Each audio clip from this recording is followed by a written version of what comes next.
नमस्कार मित्रांनो, SIR form म्हणजे गणना फॉर्म हे कशाप्रकारे भरायचं आहे याचा फॉर्मॅट हे शॅम्पल स्वरूपात देण्यात आलं आहे. चला तर मग व्हिडिओला सुरुवात करूया.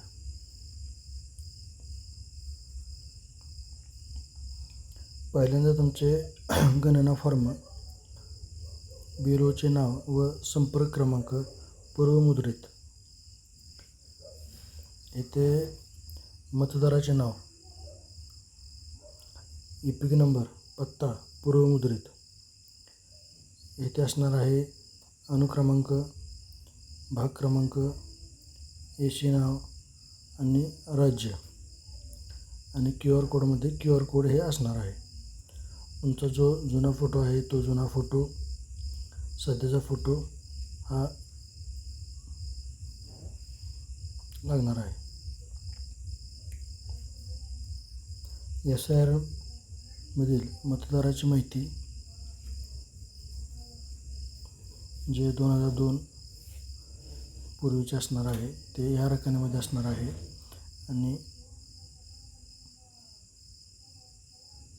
मागील SIR मधील नातेवाईकाची माहिती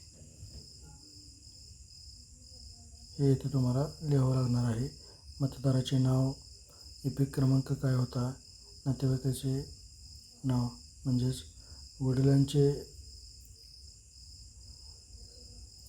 नातेवाईक म्हणून जोडले असेल तर वडिलांचे नाव लिहायचे आहे.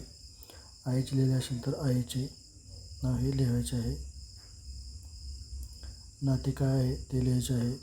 जिल्हा तुमचा कोणता आहे, राज्य कोणते आहे, AC नाव आणि तुमचे AC किंवा भाग किंवा अनुक्रमांक हा लिहायचा आहे. तसेच नातेवाईक, तुम्ही जर वडिलांचे नाते जोडले असेल तर वडिलांची माहिती किंवा आईची माहिती भरायची आहे. त्यांचे नाव, EPIC क्रमांक, नातेवाईकाचे नाव, नाते काय आहे, त्यांचा जिल्हा, राज्य, AC नाव, AC किंवा भाग किंवा अनुक्रमांक हा लिहायचा आहे. तुमची स्वतःची जन्मतारीख इथे लिहायची आहे. आधार क्रमांक तुमचा पूर्ण लिहायचा आहे. मोबाईल क्रमांक हा लिहायचा आहे. वडील किंवा पालक त्यांचे नाव, आईचे नाव, पती किंवा पत्नी यांचे नाव. त्यानंतर तुम्हाला घोषणापत्र, नमूद केलेली माहिती खरी आहे. मी संबंधित मतदारसंघाचा किंवा संघाची नेहमीचाच रहिवासी आहे.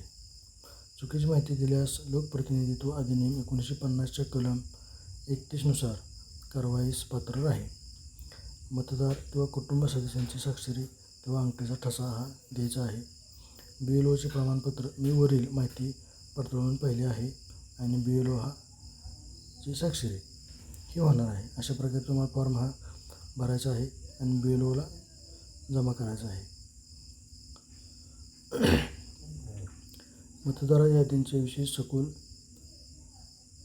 पुनरीक्षण SIR 2026. भारत निवडणूक आयोगाने नमूद केलेली 12 कागदपत्रे.